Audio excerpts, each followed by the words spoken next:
Welcome, dear friend. You've arrived at the quiet part of your day. No more rushing, no more lists, just calm stillness, and time to let your thoughts wander gently away.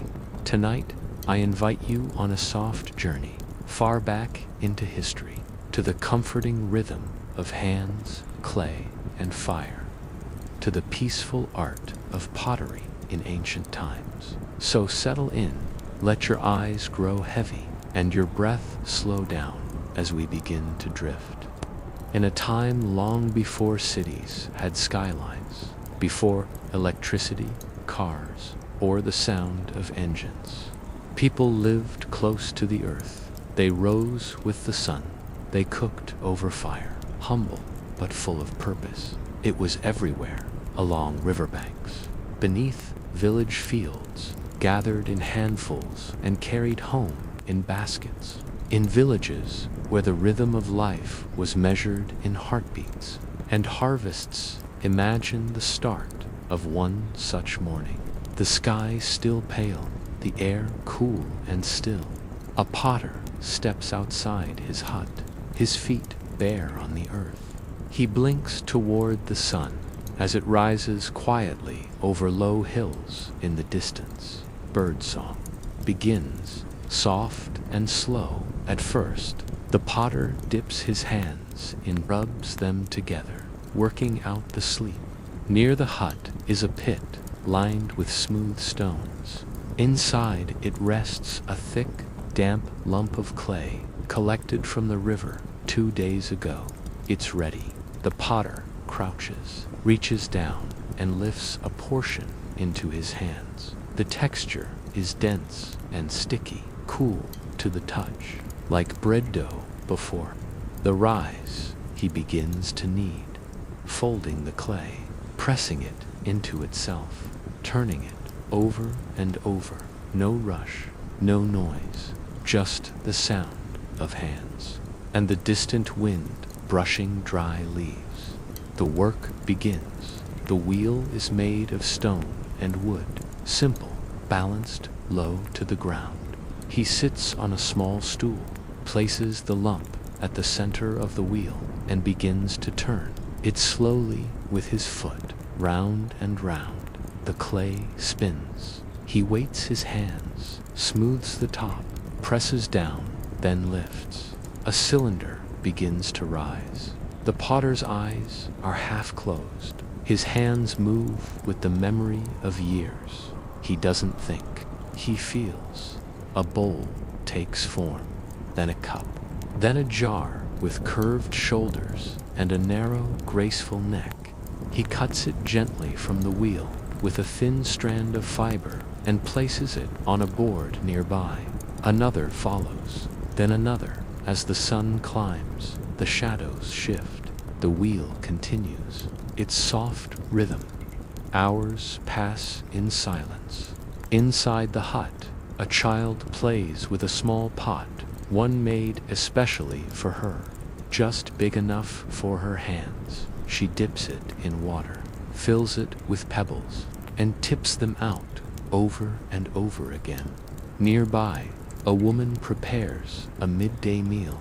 She stirs a stew in a clay vessel over a fire. The pot sweats and hisses. It's rounded, sides darkened from use.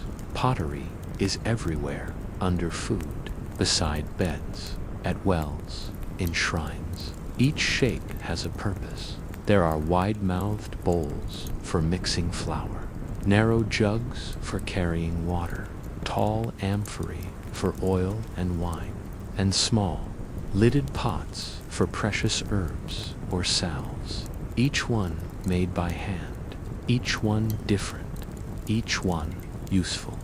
Later, the potter walks to the edge of the village. There, under a stone canopy, rests the kiln. It looks like a sleeping creature, round, low, with a hollow belly. The day before, he loaded it carefully. Now it's time to fire.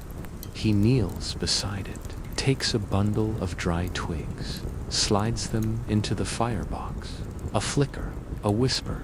He feeds it slowly, First twigs, then branches, then larger wood. Smoke rises, then flame, then heat. Inside, the temperature climbs. The clay begins to transform. At 600 degrees, it hardens. At 1000 degrees, it strengthens. At 1200 degrees, it becomes stone. The potter knows the signs, the color of the flame, the sound of the fire, the smell of the smoke. He stays close, watching, listening, until the fire has done its work. In the evening, the kiln still glows. The pots inside must cool, slowly, gently, or they will crack. The potter covers the opening with a stone slab. He leans back against a wall, wipes his hands on his tunic, and exhales. A long day, a good day. Nearby, crickets begin their song. The sky turns from gold to rose to deep velvet blue. A few stars appear. Children run by with sleepy laughter. A woman sings a quiet tune as she folds cloth in the doorway. The village settles. Inside his home, the potter lights a small oil lamp. It flickers softly, casting long shadows on the walls. He eats in silence. Bread, some beans, a fig. His bowls are simple, unpainted, but smooth. He turns one in his hand and smiles. There's a small flaw, a dip in the rim, but it still holds food, still serves, perfect in its own way. That's the thing about pottery. It doesn't need to be flawless. It just needs to hold, to carry, to serve, like people. Across the ancient world, pottery appeared everywhere. In Egypt, it was light red or buff-colored, formed into elegant shapes, and fired in open-air kilns. In Greece, artisans painted stories. In black and red, epic myths, decorated in soft blues and whites, like cloud and sky. In the Americas, clay was pressed with patterns, spirals, feathers, waves, symbols of nature and spirit. But no matter the place, no matter the people, clay always came from the earth, and always returned. Pottery was part of every stage of life. Babies were fed from small clay bowls.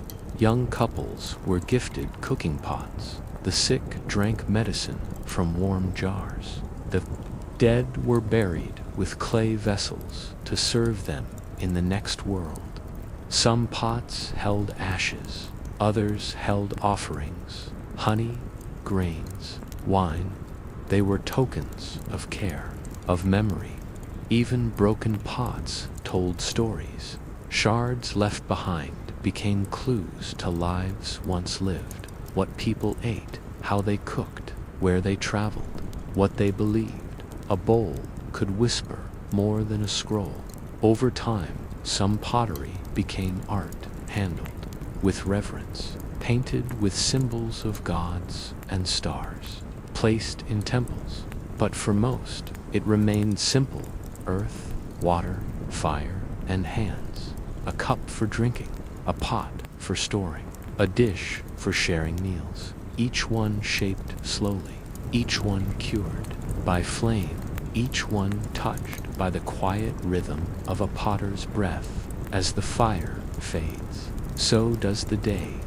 The potter lies down on a mat of woven reeds, a thin blanket over his shoulders. The lamp flickers, then dims. Outside, the kiln is still warm.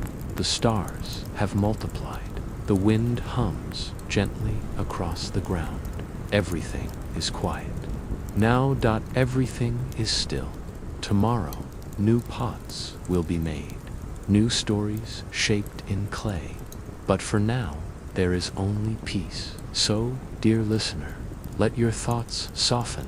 Let your breathing slow, like a wheel turning gently, like fire fading to embers, like clay resting after the shaping dot. You are safe. You are warm. You are held. Sleep now. Good night. And may your dreams be as peaceful as a quiet potter's village under a starlit sky.